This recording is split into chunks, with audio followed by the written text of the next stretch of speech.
Tofu does not have estrogenic effect in men. Hey everybody, it's Jason Blaha here. I thought I would chat with you guys and gals about this. And I threw up just right in there kind of a little bit of a screenshot of one of my grocery carts where you guys see some chicken breast, tofu, watermelon, and of course the toilet paper. Because I eat a very high fiber diet, I go through a lot of toilet paper.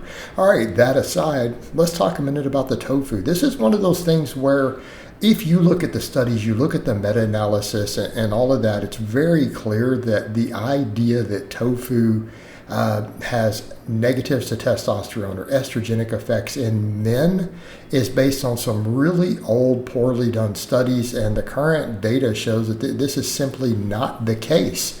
Again, meta-analysis has looked at this and they've measured tofu intakes on average to see if it's correlated with any sort of negative effects on testosterone in men, elevated estrogen, any of that. And there's been no correlations, like no correlational data in population studies. When it's been looked at in the lab, there is no elevation in that. And some of that comes from the fact that there's some minor phytoestrogens present in tofu. But the reality is those don't seem to have any real impact on men. It doesn't seem to affect estrogenic activity, doesn't affect testosterone, doesn't affect fertility. Again, which is really comical.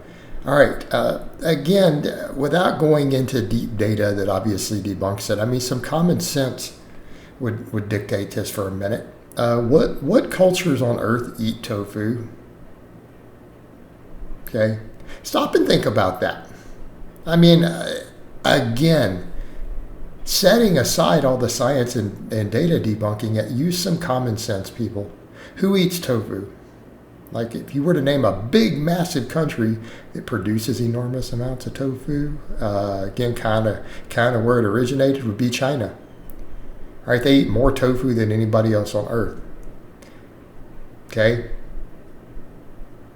Yeah, that's a country that definitely the population is just dwindling. It's just destroying their reproductive health, right? Their population has dropped to nothing. Oh, wait, no. It has over 1 billion people. It has such enormous population growth rates that their government limits how many children you can have. Okay? Again, let's look at that for a moment. The place that eats the most tofu has an enormous growing population that is literally growing out of control. If we, and again, I'm not saying this is the case, but if people were to say, correlation, let's look at correlation, you would almost imply, this country with a massive, booming, explosive population eats tons of tofu, maybe it increases fertility. And I'm not saying that's a scientific way to approach things, but if you were to just go off demographics, do you guys see the point there? Like the idea is absolutely ludicrous. Absolutely ludicrous from that perspective. Because, if it was meaningful, wouldn't you expect to see something at the population level? But that's kind of the point. And I think what people need to understand is there's always some propaganda with stuff like this, keeping in mind, we in the West, we eat a lot of red meat. We have a lot of bias towards it because of beef industry, right?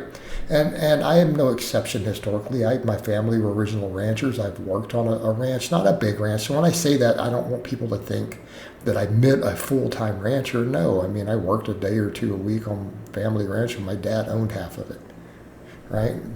It was 300 acres. It was a family thing where we just all kind of pitched in and worked with it, right? It's not something that was a full-time endeavor for anybody. Didn't have enough cows to justify that. It's like a couple hundred head of cattle.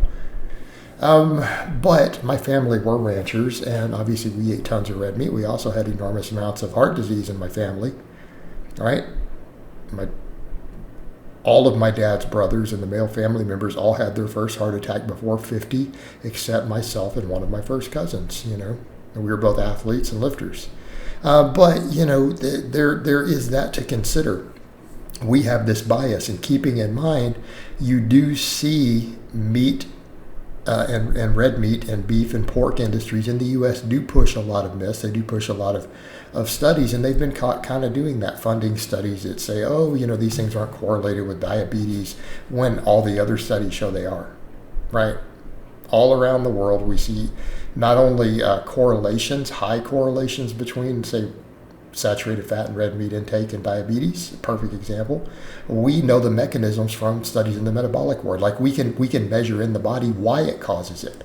Like it's not difficult to understand. When saturated fat intake causes even short-term insulin resistance, okay, in the lab repeatedly, that's very measurable. It's very obvious why that is. But, so think of it in those terms. And again, anytime you see something that might be seen as a possible, meat substitute, you're going to see that backlash. And then that's kind of the problem, too. We have a cultural stigma that if you're a manly, real man, you eat steak and beer. Again, talk about a horrible combination. I mean, you shouldn't be drinking alcohol at all. If you care about your health and virility, there you go. There's something. You want to talk about impacting testosterone. You want to talk about something impacting your masculinity.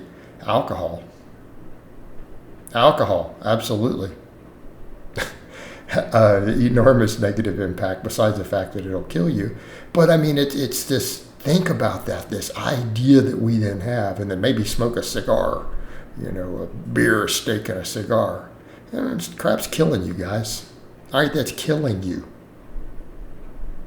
And again, I'm not promoting a vegan diet. I want to be clear. I'm not a vegan. I don't promote veganism. But tofu is a perfectly healthy food source. It's a totally viable source of protein. I do consume it as one of my protein sources, even though I do consume lean animal proteins, and particularly dairy. A little chicken breast, a little turkey breast here and there. But tofu's great. Bean proteins are definitely a staple in my diet, too. I eat a lot of beans.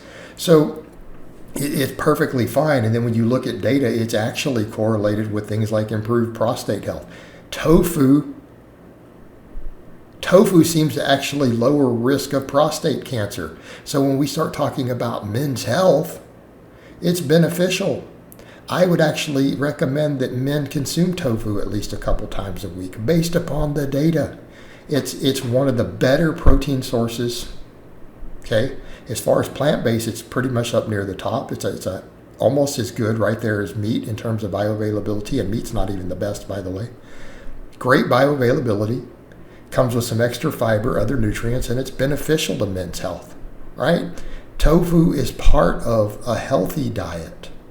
It's part of a healthy diet, and all the nonsense that people come up with, well, it might be processed, it might be this, might be that. Oh, shut up. Like you guys aren't eating other foods that are slightly processed. Get over it. Almost nobody's eating a zero processed diet. I mean, that's a sort of ridiculous argument. It's not a highly processed food by any stretch of the imagination. All right, guys, but that's really all I have to say on that today. I hope it's been informative, and I'll talk to you guys and gals next time.